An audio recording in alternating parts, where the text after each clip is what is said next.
Greetings in the precious name of our Lord Jesus Christ. और मैं यीशु मसीह के नाम से आप सभी का अभिनंदन करता हूँ। Namaste. नमस्ते। God is good. और प्रभु भला है। God is good all the time. और प्रभु अच्छा है हर समय। All the time God is good. और हर समय प्रभु अच्छा है। Maybe God is good to you. और हो सकता है कि प्रभु आपके लिए अच्छा हो। Jesus was doing mighty miracles when he was in this earth. और जब यीशु मसीह इस संसार में थे वहां पर उसने अद्भुत काम को किया। The Son of God, the Creator, he came to this earth in flesh. और परमेश्वर का पुत्र इस संसार में आया और देह को धारण किया।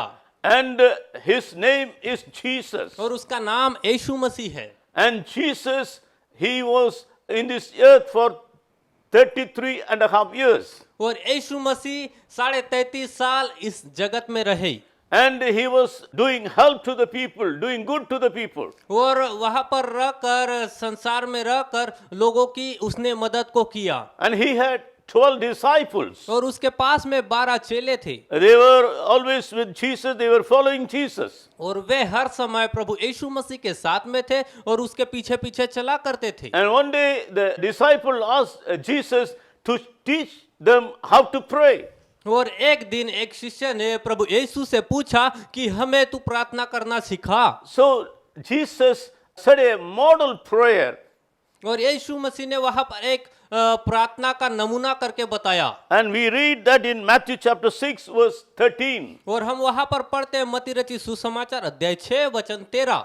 And we can understand the real meaning of prayer. और वहां पर हम समझ सकते हैं कि प्रार्थना का अर्थ क्या है। And it is not necessary that we have to repeat the same prayer again and again. और यह जरूरी नहीं है कि हम वही प्रार्थना को फिर से दोहराए। But we have to understand the real meaning of what is prayer, how we have to pray. और आपको और मुझे समझना है प्रार्थना का अर्थ, आखिर उसका अर्थ क्या है, वह उससे क्या होने जा रहा है। And we have to understand to whom our prayers should be focused. और हमारा प्रार्थना किसकी ओर ध्यान केंद्रित करना चाहिए। And he started the prayer, the model prayer, with saying, Our Father.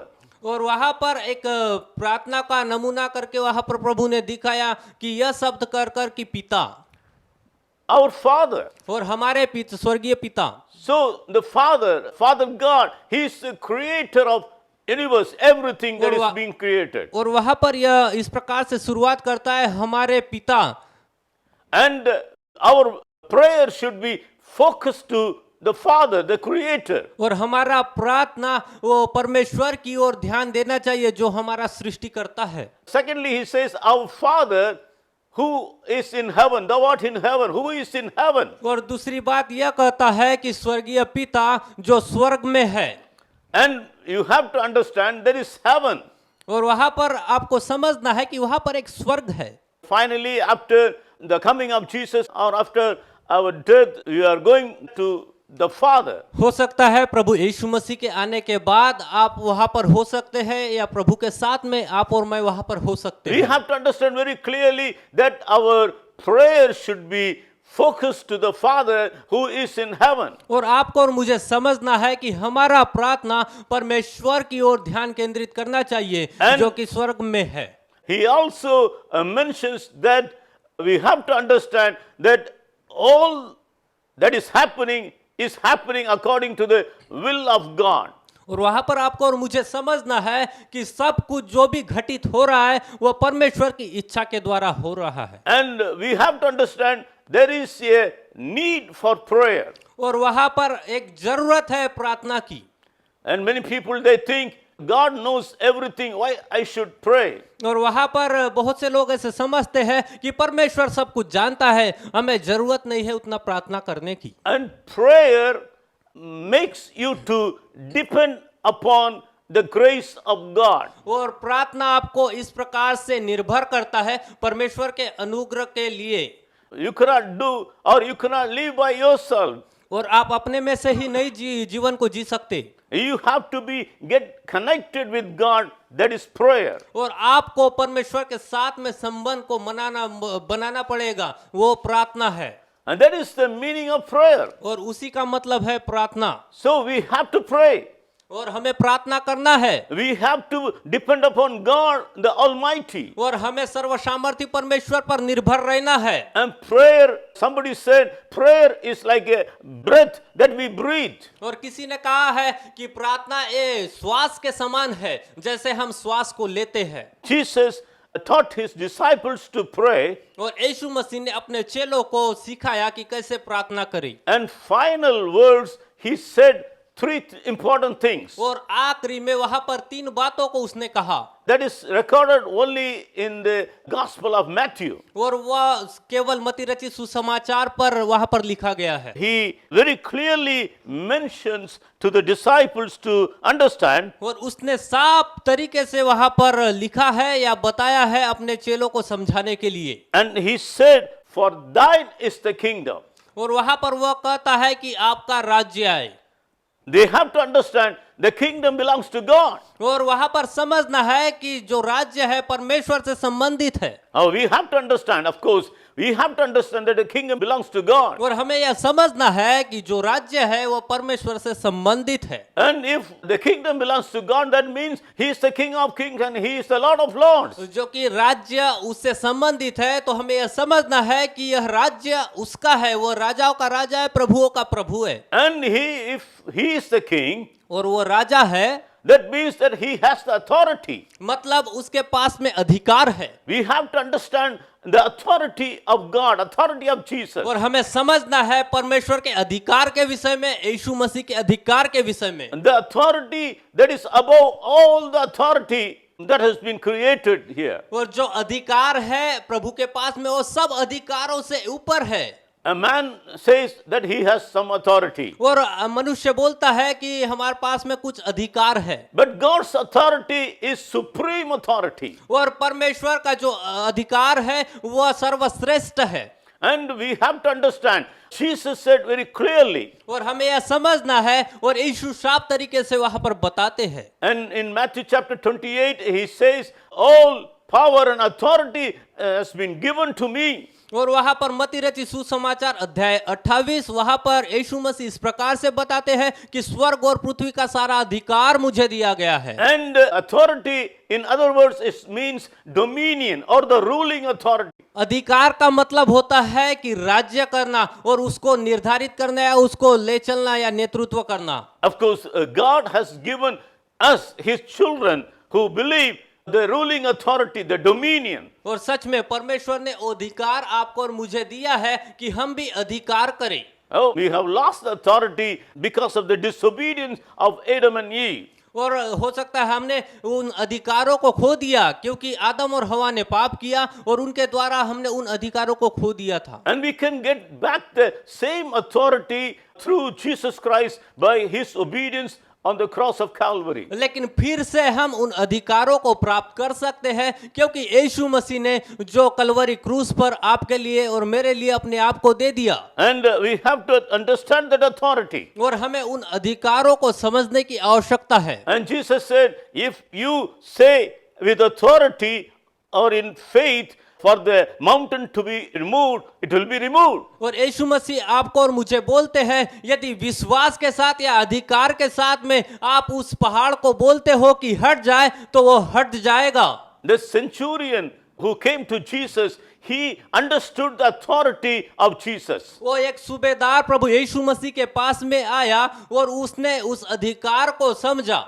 And he was not a Jewish person. He was not following Jewish customs. और वो यहूदी नहीं था और वो यहूदियों की हर एक बातों का अनुसरण नहीं कर रहा था। But he may have heard Jesus preach and he believed that Jesus is the king or the authority that God has given him. हो सकता है कि यीशु मसीह को प्रचार करते सुना हो या उसकी बातों को सुना हो, तो उसने उस पर विश्वास किया। And he's saying to Jesus, Jesus, I'm not worthy to receive you in my home, but just say a word और उसने कहा कि प्रभु मैं इस योग्य नहीं कि मैं आपको अपने घर में ले जाऊं, इसलिए आप केवल शब्द ही कह दें। And Jesus said the word, and when the centurion went home, his servant was healed. और यीशु मसीह ने वहां पर शब्द को कहा, और जब प्रभु यीशु ने उस शब्द को कहा तो वो सेंचुरियन का दास जो सूबेदार का दास था वो चंगा हो गया। And the Bible says, every knee shall bow, every tongue will confess Jesus Christ is the Lord and Lord of all. और वहां पर वचन कहता है हर एक घुटना टिकेगा, हर एक जुबान कहेगी कि यीशु ही प्रभु है। You have to understand the authority of God, and you have to acknowledge or obey to the authority of God. हमें परमेश्वर के उन अधिकार के विषय में समझना है, उसे स्मरण करना है और उसे मानना है। Your education, your all the talents, all given by God. So don't be proud, be humble, and bow before the authority of God. आपका शिक्षा, आपका गुण, ये सब कुछ प्रभु के द्वारा दिया गया है, इसलिए उस पर घमंड ना करे, लेकिन बड़े आदर के साथ परमेश्वर का आज्ञा माने और उसके पीछे चले। Not your riches, bow before God and accept His authority. और अपने आप पर घमंड ना करे, लेकिन उसके सामने घुटने टेके और उसके अधिकार को माने। Because He is the King of Kings and He is the Lord of Lords. क्योंकि वो राजाओं का राजा है, प्रभुओं का प्रभु है, And His kingdom is coming again. और उसका राज्य फिर से आ रहा है। And Jesus preached about the kingdom of God. और यीशु मसीह ने परमेश्वर के राज्य के विषय में प्रचार किया। And that's why Jesus asked the disciples to pray, let your will be done, let your kingdom come. और वहां पर प्रभु यीशु मसीह अपने चेलों को प्रार्थना सिखा रहे हैं कि आपका राज्य आए, आपकी इच्छा पूरी हो। And in that prayer, we find the second thing called power belongs to God. और वहां पर हम दूसरी बात को देखते हैं, जो सामर्थ है वो परमेश्वर से संबंधित है। Amen. Power belongs to God. आमीन। वहां पर सामर्थ परमेश्वर से संबंधित है। And I am excited to say this, the power belongs to Jesus Christ of Nazareth. और मैं बहुत उत्सुक हूँ क्योंकि यह सामर्थ प्रभु यीशु मसीह से संबंधित है। And He is alive and He is Savior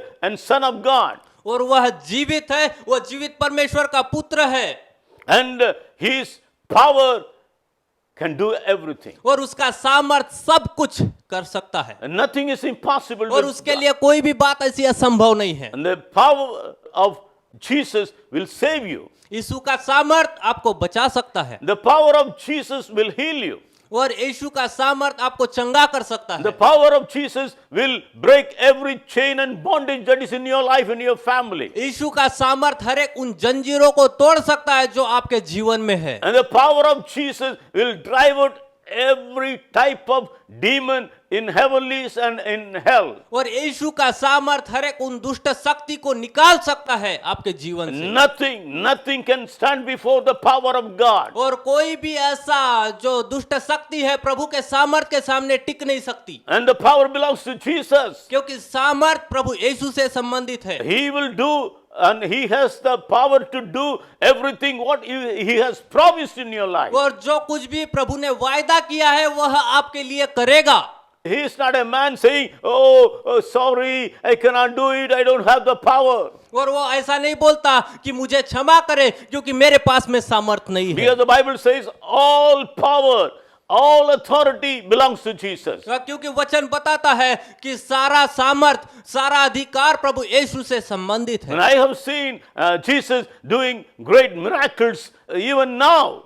और मैंने यह देखा है कि प्रभु यीशु मसीह शुरू से लेकर अभी तक उन अद्भुत कामों को कर रहा है। His name has power. उसके नाम में सामर्थ है, The name above all names. और वह हर एक नामों में सर्वश्रेष्ठ है। Jesus means the Savior who What? can save. और यीशु का अर्थ है उद्धारकर्ता जो बचा सकता है। And the devils were trembling when they heard the name of Jesus. और जब दुष्ट शक्ति यीशु का नाम सुनते हैं वे कांपने लगते हैं, डर जाते हैं। Even now the devils tremble when you say the name of Jesus in faith. और अभी भी जब आप यीशु का नाम लेते हैं दुष्ट शक्ति थरथराती है, कांपती है। And the name of Jesus will deliver you, will heal you, will give all the blessings. और यीशु का नाम आपको छुड़ाता है और वो आपको सभी प्रकार के आशीषों को प्रदान करता है। That's why we pray to the Father in the name of Jesus. इसलिए हम पिता से प्रभु यीशु के नाम से प्रार्थना करते हैं।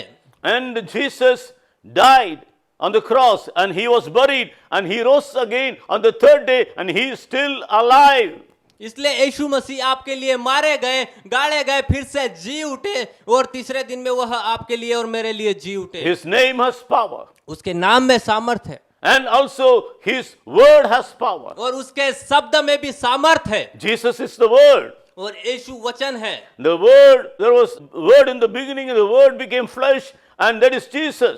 आदि में वचन था और वचन देह धारण किया। That's why we have to learn the word of God. We have to use the word of God. We have to confess the word of God. इसलिए हमें वचन को सीखना है और उसका अंगीकार करना है। We have to use the word of God or pronounce the word of God in faith. और हमें बड़े विश्वास के साथ परमेश्वर के वचन का इस्तेमाल करना है। And because the word of God has power. क्योंकि परमेश्वर के वचन में सामर्थ है। And the word of God has power to give you peace. क्योंकि परमेश्वर के वचन में वो सामर्थ है जो आपको शांति दे सकता The है। word of God has the power to heal you, deliver you, to bless you. परमेश्वर के वचन में वो सामर्थ है जो आपको चंगाई दे सकता है, छुटकारा दे सकता है। And the word of God can do everything in your life. और परमेश्वर का वचन आपके जीवन में बहुत से अद्भुत काम कर सकता है। And the Bible says the promises of God is amen and amen. और वहां पर परमेश्वर का वचन जो वायदा है वहां पर इस प्रकार से है, आमीन और फिर से आमीन। Amen, amen. आमीन।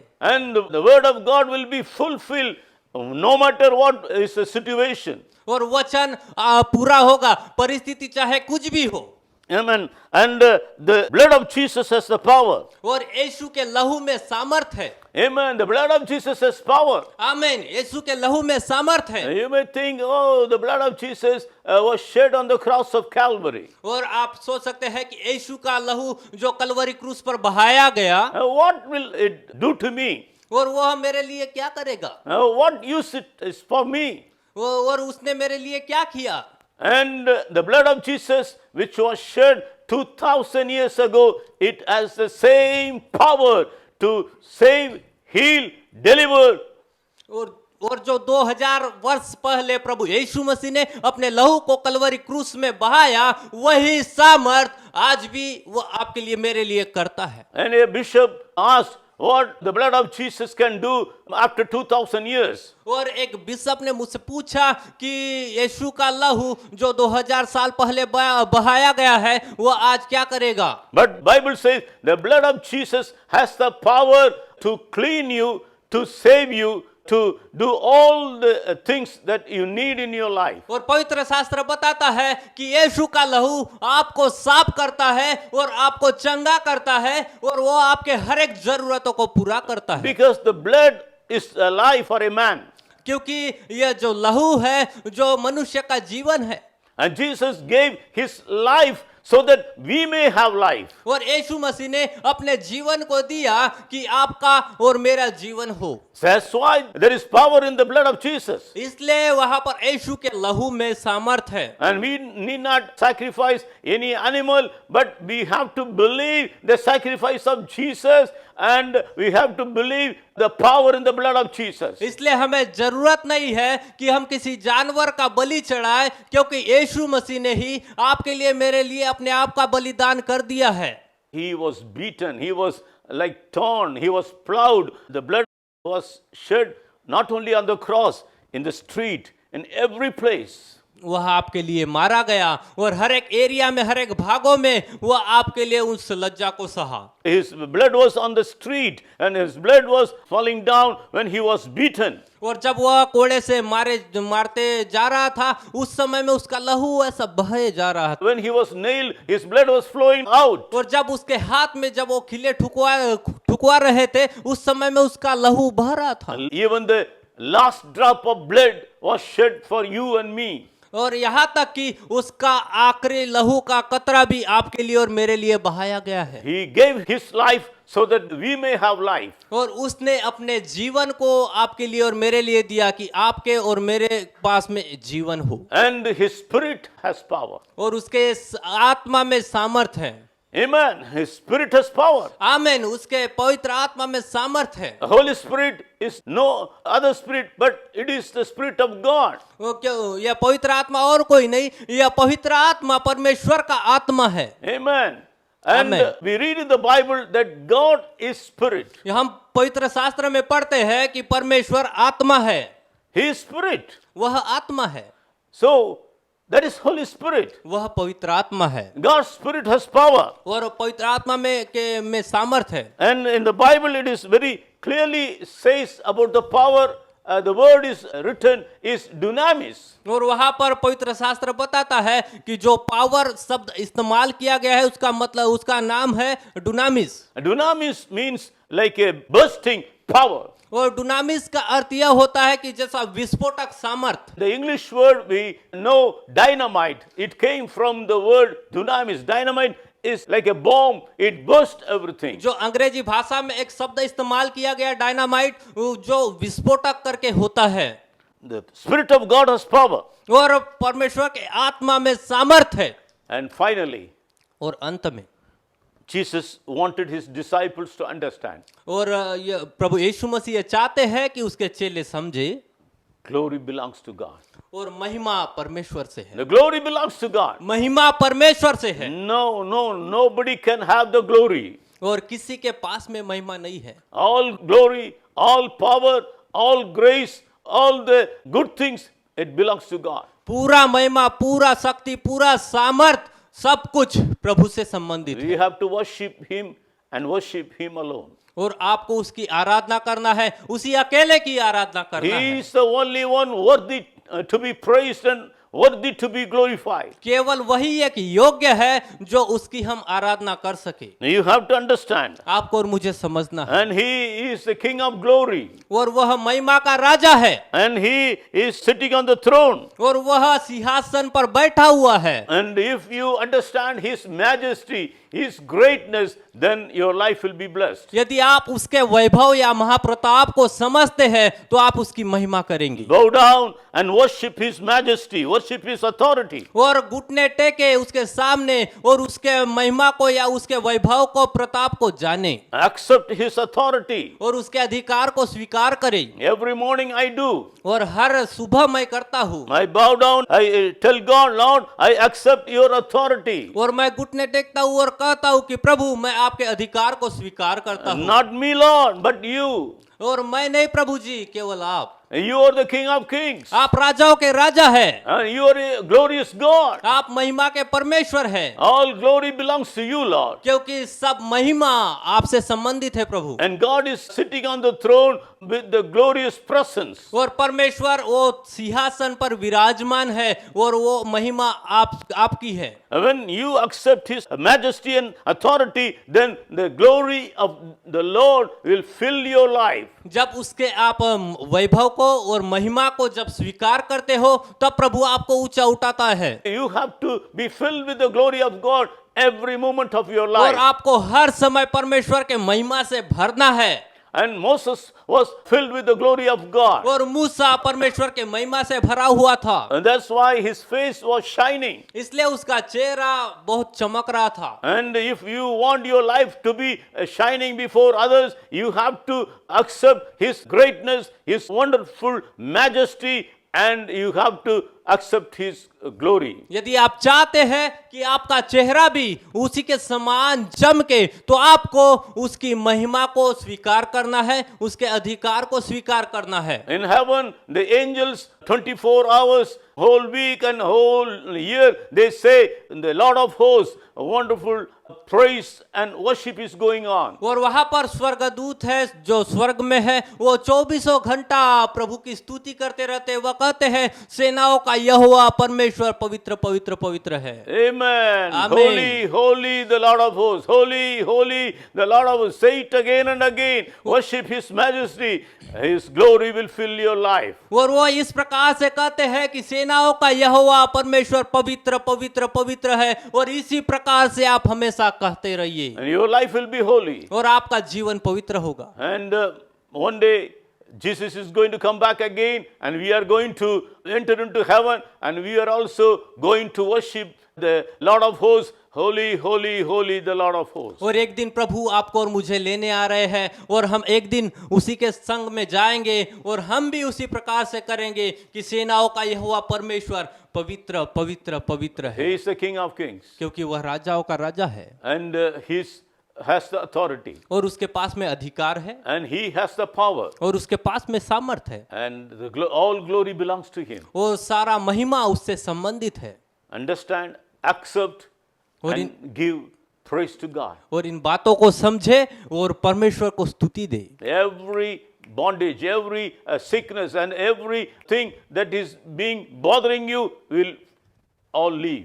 हर एक गुलामी, हर एक दासत्व और हर एक बातें जो आपको बाधा बन रही है वह दूर हो जाएगी। Because if you glorify God, then the presence of God, glory of God, the power of God will come into your life, and through your life mighty things will happen. और जब आप परमेश्वर की महिमा करेंगे तो वो महिमा परमेश्वर की आपके और मेरे जीवन में आएगी और वो हर एक बातों को दूर करेंगी जो आपको और मुझे रुकावट करती है। I remember a Hindi chorus, और मैं जब एक गाना को याद करता हूँ जो हिंदी में है, and it says, स्तुति आराधना ऊपर जाती है, आशीष और लेकर नीचे आती है। और वहां पर वह गीत इस प्रकार से कहता है, स्तुति आराधना ऊपर जाती है, आशीष लेकर नीचे आती है। Amen. If your stuti goes up to the glorious God, then the Ashirwad will come down to your life. जब आपका स्तुति ऊपर में जाता है तो जो प्रार्थना है, जो आशीष है, वह नीचे लेकर आती है। Amen. If you glorify the glorious God, then your life will be full of God's grace and blessing. यदि आप महिमा में परमेश्वर की स्तुति करते हैं तो आपका जीवन पूरा महिमा से भर जाएगा। Amen. God bless you. और प्रभु आपको आशीष दे। Let's pray. आइए हम प्रार्थना। Heavenly Father, we praise you and we thank you for this wonderful moment, Lord. स्वर्गीय पिता, हम आपका धन्यवाद करते हैं और इस क्षण के लिए धन्यवाद करते हैं। Lord, you're a glorious God. आप महिमा में परमेश्वर है प्रभु।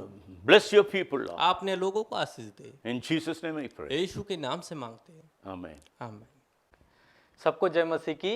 और हम आशा करते हैं कि यह वीडियो के द्वारा आप सभी आशीषित हुए हैं और हम ये चाहते हैं कि आप इस चैनल को सब्सक्राइब कीजिए, लाइक कीजिए और जो बेल आइकन बटन है उसे दबाइए और जितना ज़्यादा से ज़्यादा हो सके आप ये परमेश्वर के वचन को फैलाएं और इसे जितना ज़्यादा आप शेयर करेंगे उतना प्रभु के काम बढ़ेगा और यह बहुत अच्छा होगा। सबको जय मसीह और सबको धन्यवाद। प्रभु आपको आशीष दे।